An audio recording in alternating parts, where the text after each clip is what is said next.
Guys, looking forward to everyone hearing from one of our Pastor with No Answers listeners. But before we do that, let me give you a quick shout out to one of our newest Patreons of the Pastor with No Answers podcast.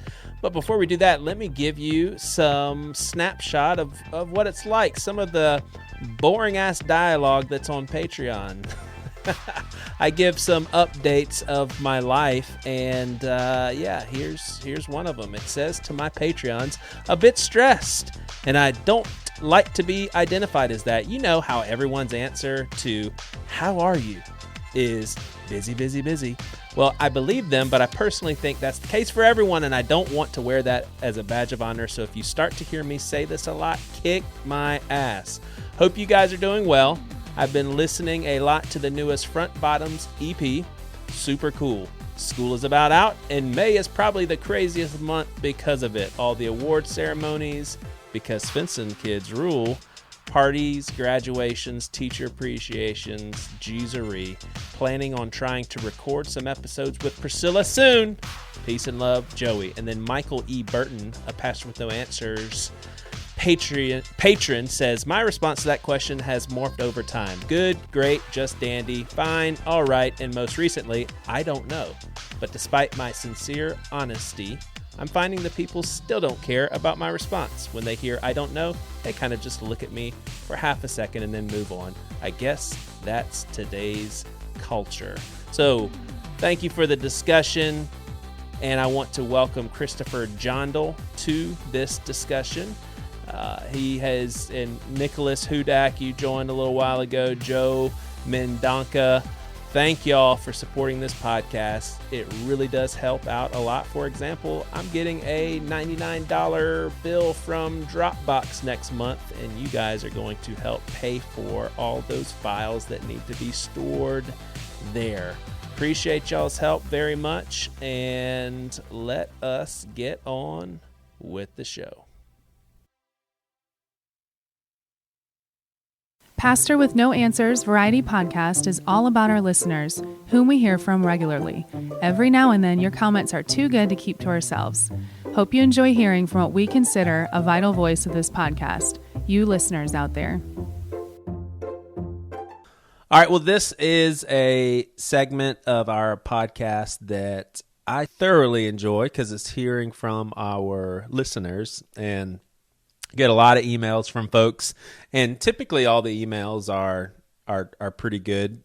Not all of them, though, can make a show. And so the few times that I receive an email where I'm like, I think I know where they're coming from, and I kind of agree and I kind of disagree, because a lot of times I get emails, I'm like, oh yeah, I totally agree. That'd be a really, really boring episode, just two people saying, yes, we agree. So Blake, you sent me an email a couple weeks ago on the Billy Graham episode. And if folks have not heard that episode, the Billy Graham rule episode, shall I call it? But Billy Graham rule is basically that men and women that are not married to one another, and especially those who are married to someone else, they should not, just people that are married, they should not be with another person of the opposite gender in restaurants, car rides, and those sorts of, traveling, and basically a lot of ministries kind of are set up to have that as a rule, and they see it as a protective measure so people don't have affairs and that sort of thing. And then I think George Bush, the second George Bush, he abided by that rule. Our current vice president did as well.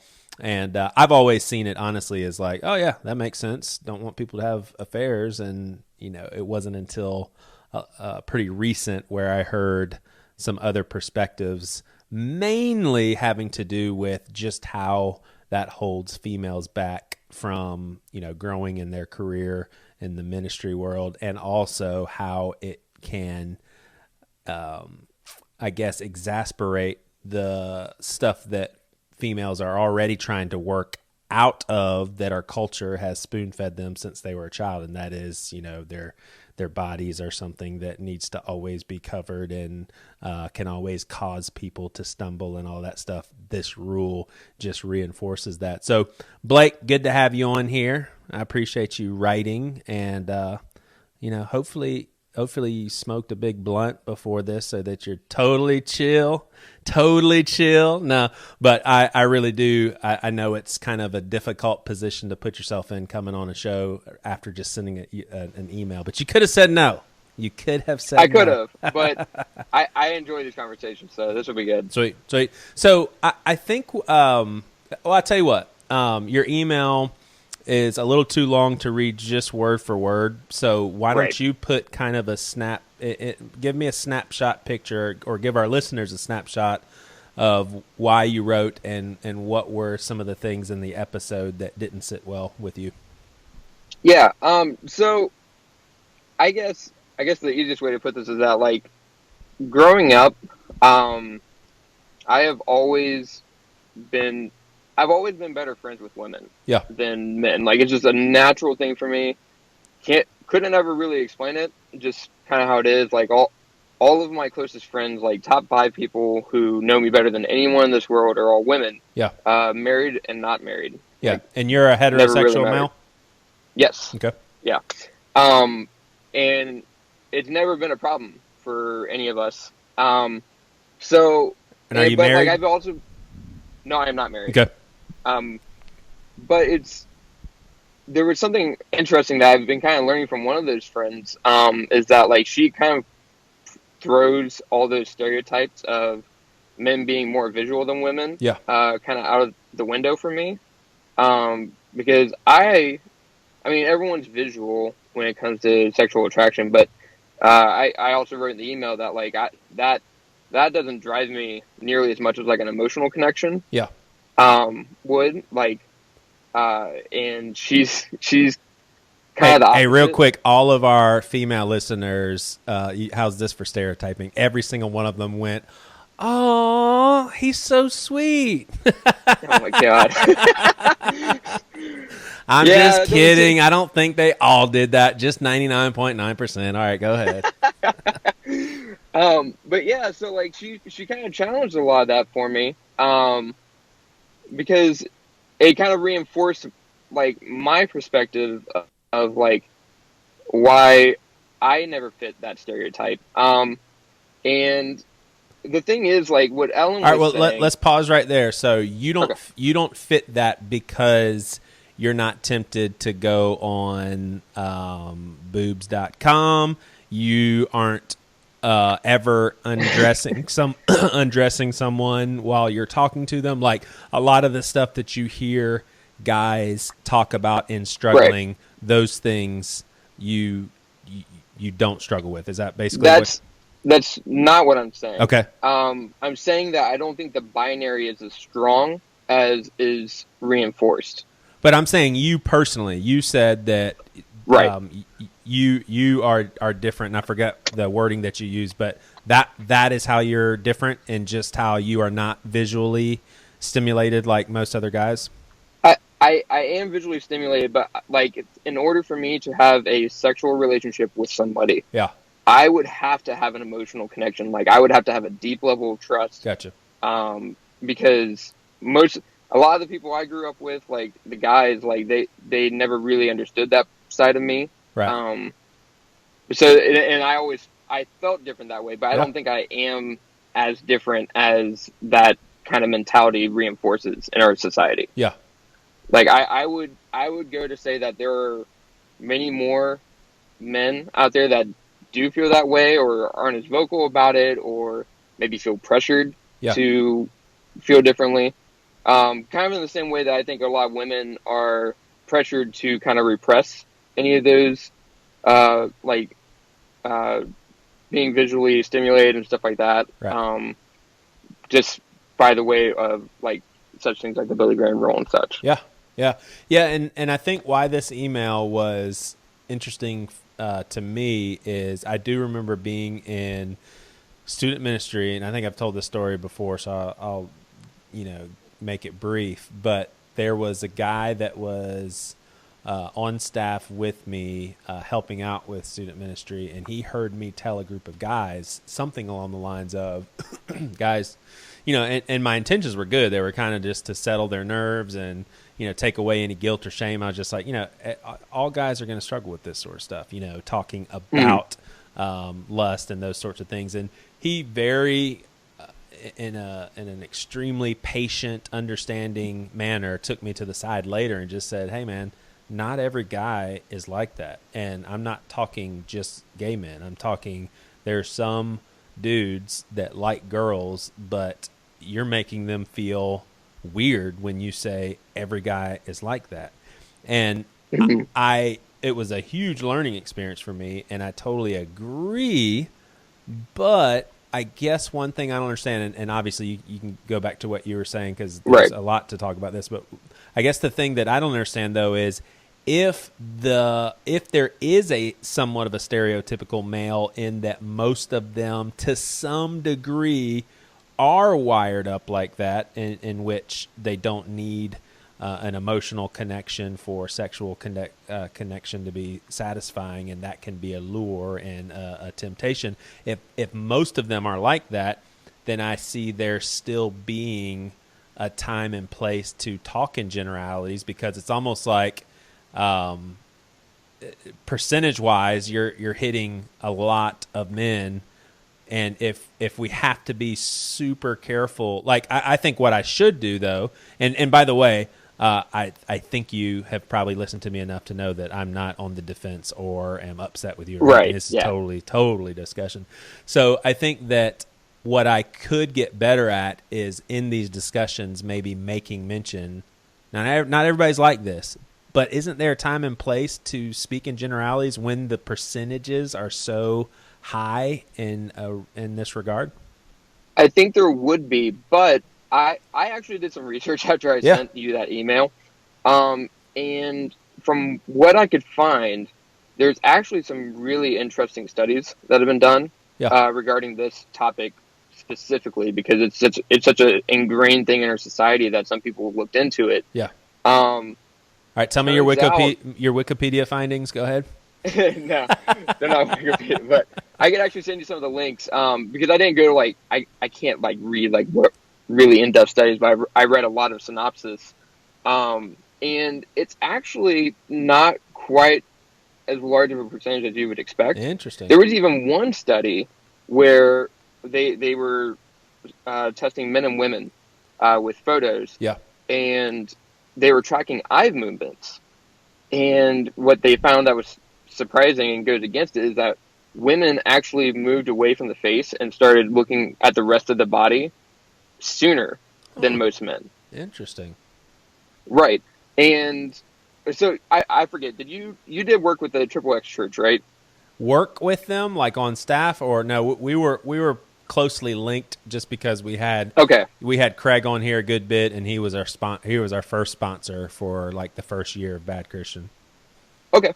Well, the other thing is there's a couple studies I think that have been done with the where they were doing brain scan images while men and women were looking at photos and stuff, and that did show that at least in those men, it did show that there was a stronger emotional reaction to it, but they did not take into account, and this was noted, that they did not take into account cultural upbringing. Okay. So that could, because if you look at how porn affects the brain and stuff, it changes your brain structure, and I wonder how much. I'm curious as to how much conditioning causes those reactions in the brain between men and women. Yeah. Because I personally don't know if that study is convincing to me, just taking that into account, because it's not something that, especially in modern culture, that would be incredibly difficult to measure nowadays. Yeah. Because once again, this is such a heavily ingrained ideal, and I think it is very damaging. Yeah. And the generalizing being damaging? Right. Yeah. Even when I was listening to the episode, Ellen It is Ellen, right? I'm Mm-hmm. so bad with names. Yep. Yeah. So Ellen ended up agreeing with this ideal that men are more visually wired than women. Right. And I agree. I was up to her up until that point, and then I thought about it, and then when she said that she agreed with that, I was like, that kind of defeats every argument you've ever made in this whole podcast. Because if you relent that one generalization as a fact that apparently we can't actually prove, then yeah, the Billy Graham rule would make sense. Yeah. Even with her point, though, when she says that it's not women's fault for being attractive and that sort of thing. Oh, no, I totally agree with her on that. That is fair. But, like, I get concerned when such a broad generalization is made. Yeah. And when I think a lot of that stuff is affected by culture. And it is, as long as you, like, kind of relent that idea, I think you give anyone a free pass to agree with the Billy Graham rule. Yeah. Yeah, and I think one other thing to point out, too, in this conversation is part of the reason why it is so skewed towards males is because of the overwhelming high percentage of males that are in ministry and leadership roles in the church, because society's progressing a little bit in changing that, but obviously it's still an overwhelmingly male-filled role in pastor and minister and all of that. So I would agree that if and my whole deal is I don't see the Billy Graham rule as a rule that males need. I see it as a potential rule that anyone would need. So let's just say this time 50 years from now or even 30 years from now, there's just as many women pastors as they are male pastors. I would say it's not like the dude pastors should abide by this rule, but the women shouldn't. And I think for me, doing a lot of premarital counseling and stuff, I mean, we take a good 20 solid minutes, and sometimes it's longer if they have questions and stuff, in discussing just how, I pretty much tell them, look, I don't want to make any black and white legalistic rules, but I do want to explain just how easy it is to have an affair, especially when you take into consideration you're working through the hard stuff with your spouse, like the good, the bad, the ugly. You have to work through it all. Then you go to work and, which is even kind of like maybe a reprieve from home and the stresses. And what if you really love your job? And then there is someone that you find pretty attractive that has the same passion for the job that you have. Next thing you know, you're having deeper conversations with her or him.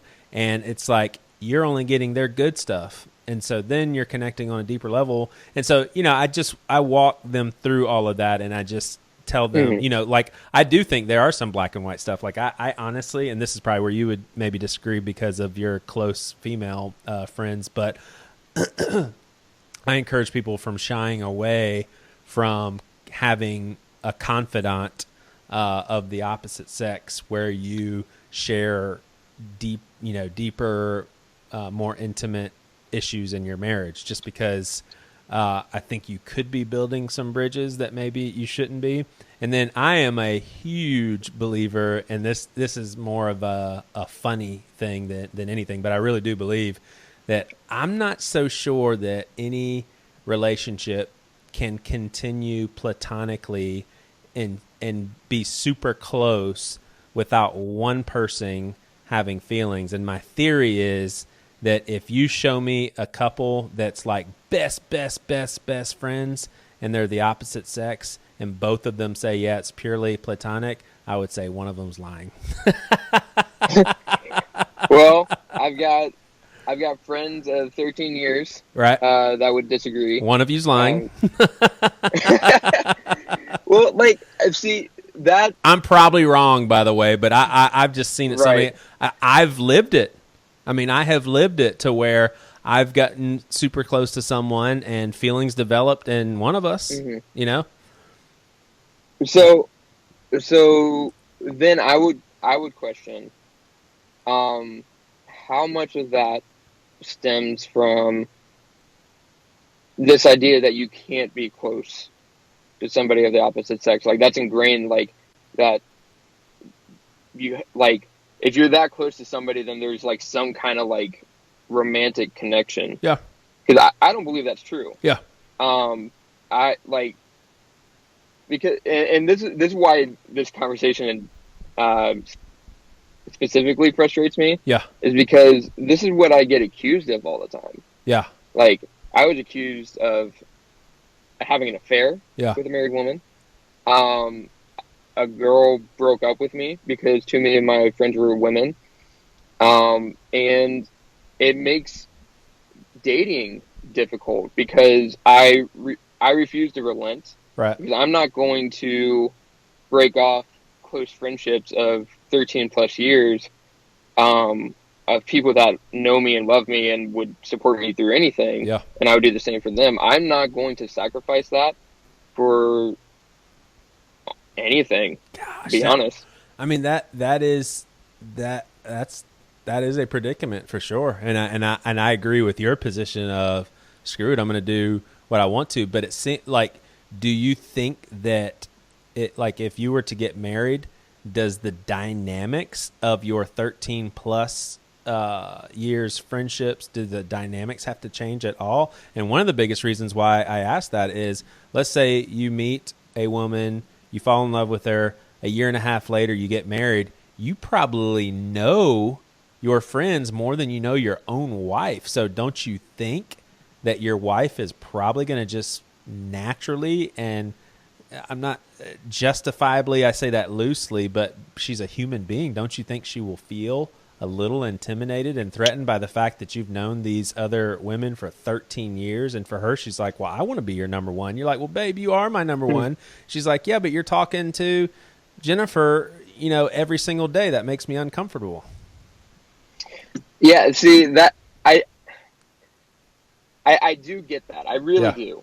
Because I know that even though I don't think that I'm in a great minority of men or women who feel this way, that they can have this platonic relationship, I also recognize that that kind of ideal is deeply ingrained in the culture. Yeah. And that that would I don't have an answer for that. Yeah. Honestly. I really don't, because I would hope that whoever I find would be comfortable with that, because it's not something I hide. Mm-hmm.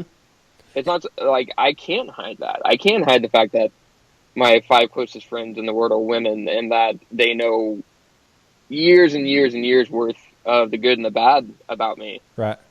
Like I can't. There would be no sense in hiding that. If I did hide it, it would make it look worse. Yeah. If I hid any level of that intimacy that I have with my friends. And that might be key right there. Is honestly, it's a very simple thing that you said, but it's probably true. You just need to meet someone who is 100% comfortable with that and is on the same exact page with you, because otherwise it doesn't matter what your convictions are if the person that you're choosing to spend the rest of your life with in a marriage, if she's not comfortable with it, well, then you're screwed. Either you have to say, get over it, and you guys end up divorced, or you have to say, well, this sucks. I have to change my friendships because my wife's not comfortable with it. The only other option is meet someone who's on the same exact page and is completely comfortable with, the fact that these other friends of yours know you better than her. Right. And it's surprising because I actually know a decent number of women who I think are genuinely okay with that. Yeah. Once again, my best friends. But I've met numerous people who are like, I think that paradigm's starting to change a little bit. Yeah. I also think it's changing. It's definitely changing quicker outside of the church. Right. Because that's a very traditional train of thought. I've even noticed kind of a pushback against that ideal, like in pop culture a little bit. Like TV show characters and stuff. Like a good example. Do you ever watch Bob's Burgers? Uh-uh. Okay. Well, Tina Belcher is like she's 13, and she's very honest about like being physically attracted to men around her. So and the family just acts like it's normal Yeah. because it is. And Leslie Knope is another good example on Parks and Rec where she's very well written and very open and honest about it, and they don't make it weird. Yeah. Like I think that's so. I think it shows like there is a shift going on, and like I said in my email, like I wonder where we will be in 20 years when that slowly starts to die down. Yeah. Unless people kind of like double down like they tend to do when they feel like their lifestyle is threatened. Yeah. But yeah, But another thing that I'm curious about your approach too is I was watching. There's a new show on Netflix, and I don't know anything about it other than what I see on the screen. And it looks like they're releasing one episode a week. They're 18 minutes long, and the subject matter, they're all interesting, but they're completely unrelated. And the first one was on monogamy and just how sucky humans are at it, and how evolutionarily we actually evolved to monogamy on like based on our culture, and it wasn't necessarily biological. And so I would even be okay with saying no, males are different, and it's because of daggum culture, because that I don't see how we can deny that as a whole, because of how we were cultured, males took on the dominant role. We even applaud males that get around, and then we call women sluts who do, and they're doing the same exact thing. And so I'm not saying that's right, but what I'm saying is I do think sometimes we are a result of our culture. And so I actually do believe in some not black and white inherent differences between males and females, but I do believe that I think there's exceptions to all of it. But for the most part, there are some common grounds that a lot of males share and a lot of females share. And, I could be totally wrong. You would see male and female, only difference is their anatomy? for the most part, actually, I do believe that. Yeah. Yeah. Which I feel is super interesting. I think it's because of my close relationships with women and them being honest and open with me about stuff that, like, it feels weird, but I kind of feel like I sometimes get an inside look that a lot of men don't. Yeah. And I don't find much difference. Yeah. Just in general. Like, could that be because... I'm sorry, go ahead. Well, I was just going to say, like, the things that I do see are different, I can easily attribute it to cultural upbringing. Yeah. Like, it's hard to not draw that line easier than it would be to, like, genetics or biology. Right. Yeah. Yeah, that still means something. And so what I'm saying is, if society as a whole has all been affected by cultural norms and that has made us who we are, it may not be valid, and it may be something that we should try to reject, but it still is there. And so if through societal norms and cultural stuff, males are the ones that typically want to get around and find that sort of way of life exciting, I think there's exceptions to that for sure, but it just seems like there's some differences on how males typically act and females typically act. And I theorize too that maybe, like I hung out, most of the friends around me were not, my closest friends, we're not great guys, but we definitely don't want to, like even in college, we didn't want to take advantage of women. We didn't want to, be guys that would call girls who I knew a guy in college and he slept with a girl and he was done with her and he'd be like, oh yeah, she was such a slut, she just gave it up. And I'm like, you are just a disgusting human being. Yeah, that's bad. None of my friends, were like that. And so the logical conclusion though shouldn't be, oh yeah, guys aren't like that, because I've just surrounded myself with guys that aren't like that. But I wonder too, is there some unique common ground with your close girlfriends that they're all similar type people, which would make sense given that you gravitate towards people because you like who they are. And I wonder if they represent maybe a more specific worldview and approach to life. I don't know. I would actually say no. Surprisingly, especially since like one of them I knew grew up in the same culture I did. Yeah. Like where that was not accepted. Yeah. But we kind of bucked that trend anyways. They're actually pretty different people in terms of like interest and like how they want to live their lives, their goals in life. The people they hang around are completely different. So I don't think that's as much of a factor as would be assumed. Yeah. Because I'm also someone who I can get along with pretty much anyone as long as you're not like a raging ass. Yeah. I've got all kinds of different friends from different like social groups and all kinds of stuff. So like I don't think that's as much of it as one would assume. Yeah. So what gave you pause for thought with this episode wasn't necessarily the direct conversation on Billy Graham rule as much as the surrounding stuff that were just implied and assumed surrounding the conversation about who females are and who males are. Right. Because you were saying earlier, you think that a lot of this, because culture does matter. Yeah. You were saying that, and you were talking about like how that does affect us, and I 100% agree. But I also think that's why it's important for people who do have a different experience to speak up. Yeah. And that's why I wanted to say something, was because I like I said, like that's not my experience at all.